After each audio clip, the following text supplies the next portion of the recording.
Adolescência, fase difícil, complicada, cheia de hormônios e que nos faz ter dúvidas quanto a muita coisa na vida. Fase que recebemos influências externas e internas, boas e más, e que temos muita dificuldade em filtrar a diferença entre o certo e o errado. O adolescente, na maioria das vezes, acredita que vai ganhar o mundo e tem que ser agora. Bom, por isso a grande dificuldade de se educar um ser humano, formar uma pessoa. Olá, eu sou Valéria Leite, o programa do Ministério Público está no ar.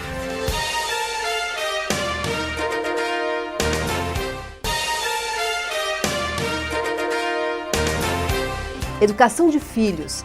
A convite da Promotoria da Infância e Adolescência do Estado, o casal de americanos Gary e Eniezo esteve em Campo Grande para palestrar sobre a educação atual das famílias.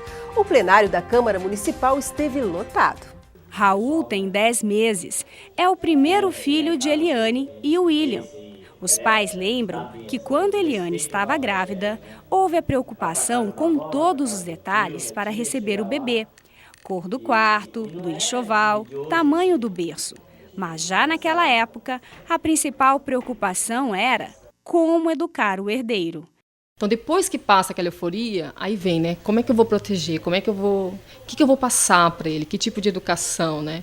E aí, quando a gente se assusta, né? Do jeito que a gente vê como é que estão... Como é que está a educação, né? Que a gente vê algumas coisas erradas, né?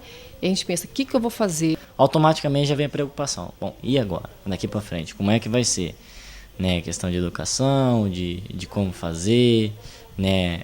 Do exemplo, de saber mesmo, lidar com como é o primeiro filho, aquela coisa toda. Então, às vezes a gente acaba tropeçando em alguma coisa e acaba observando muito, porque a referência da gente é os pais.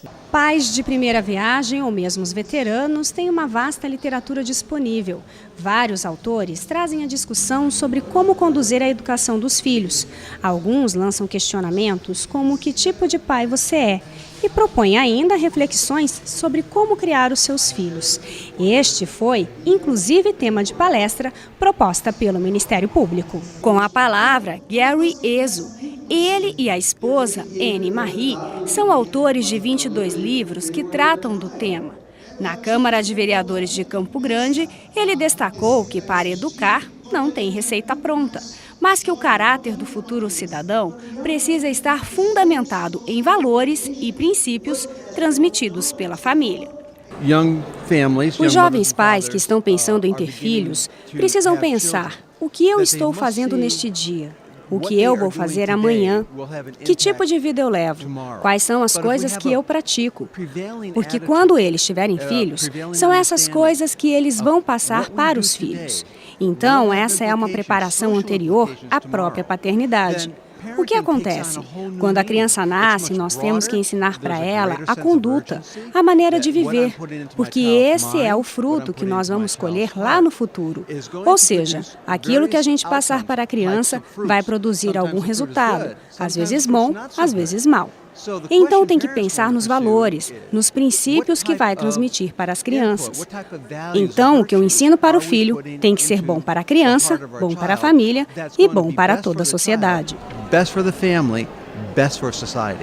Ele acrescentou ainda que não necessariamente esse modo de educar precisa estar relacionado a uma educação religiosa, mas que é preciso acreditar nas virtudes e transmiti-las aos filhos.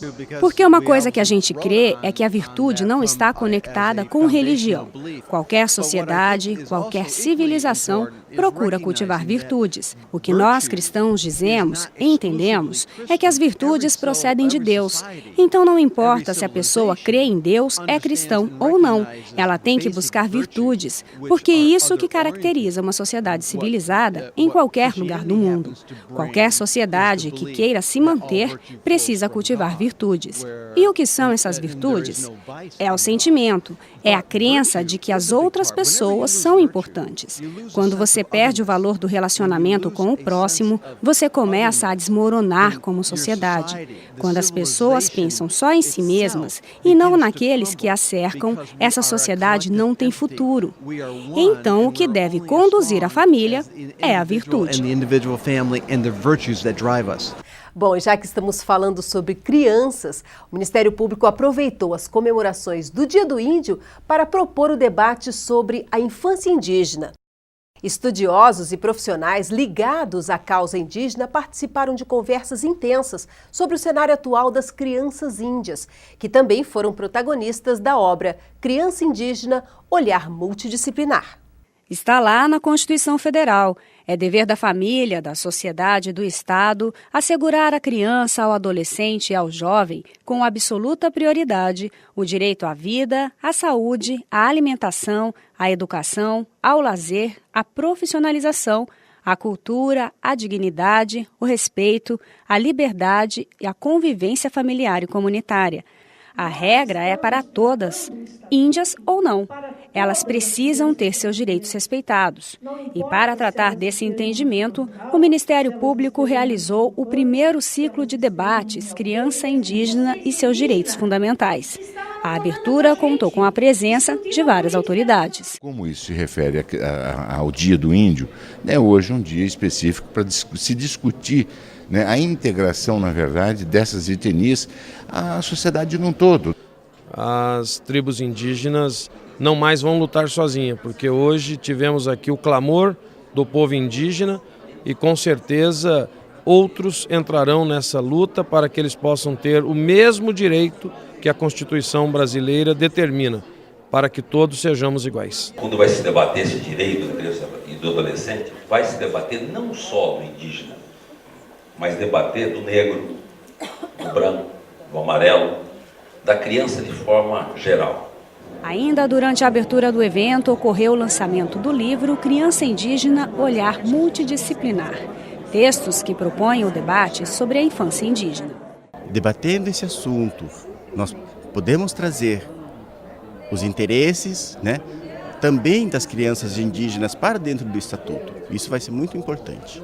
Esse tipo de evento é fundamental, realizado pelos próprios operadores de direitos, povos indígenas, principalmente as crianças, com certeza se sente contemplado. Sensibilidade, comprometimento com o povo indígena. O olhar de escritores reunidos e coordenados pela Procuradora de Justiça, Ariadne Cantu. A questão indígena, a questão da criança indígena é uma questão que pede uma atenção, que pede um trabalho contínuo, um trabalho mais direto, para que a gente possa identificar e resolver essas questões que são questões prementes e que são questões que estão constantemente diante de nós. Nós temos uma expectativa de que seja uma gota no oceano, uma porta de entrada, de acesso a todas essas soluções de conflitos para eliminar as violações desses direitos fundamentais que essa população sofre.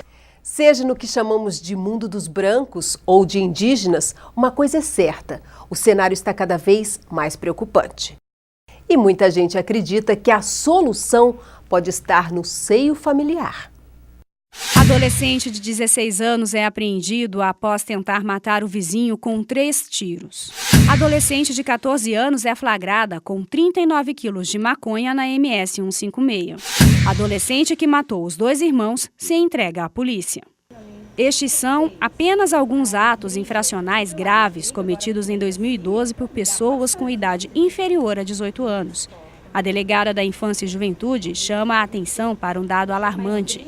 Em 2011, houve um aumento de 45% no número de adolescentes que iniciaram a prática de atos infracionais, já cometendo aqueles de natureza gravíssima, como homicídio e tráfico de drogas. O acréscimo é em comparação ao ano de 2010. Isso surpreende muito, porque quando você vai olhar o histórico do adolescente, ele não tem uma passagem policial. Então, o seu primeiro ato praticado é aquele ato de tamanha violência que surpreende até mesmo, às vezes, a própria família, que chega surpresa e não acredita que o próprio filho praticou aquele ato infracional. E a sociedade, então, você verifica que ela está cada vez mais à mercê da violência, ela está contaminada e precisamos atuar de forma mais abrangente, mais contundente, e todos os segmentos voltados ao atendimento e às apurações de atos infracionais e que façam um trabalho voltado à infância e à juventude, eles têm que estar trabalhando de forma interagida. A causa desse cenário preocupante pode estar no seio familiar.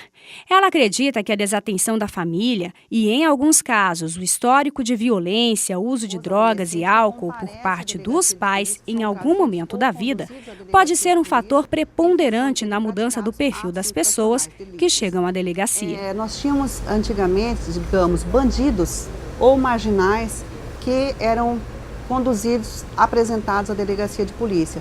Hoje mesclou muito, nós temos adolescentes de camisetas com uniformes escolares também sendo apresentados em delegacia de polícia. Ainda bato naquela tecla de que a família é a maior causadora de qualquer tirada de objetivo primordial ainda dos filhos.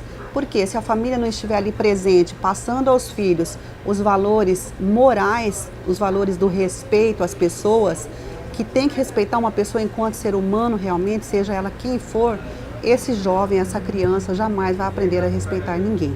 Então a família tem que estar presente, educando, passando valores aos seus filhos, aqueles valores que tínhamos no passado e que atualmente é tão difícil verificarmos no nosso dia a dia. Daqui a pouco a nossa entrevista de estúdio com o Procurador de Justiça de São Paulo, Paulo Afonso Garrido de Paula. Ele é um dos autores do anteprojeto do ECA, Estatuto da Criança e do Adolescente. Nós já voltamos.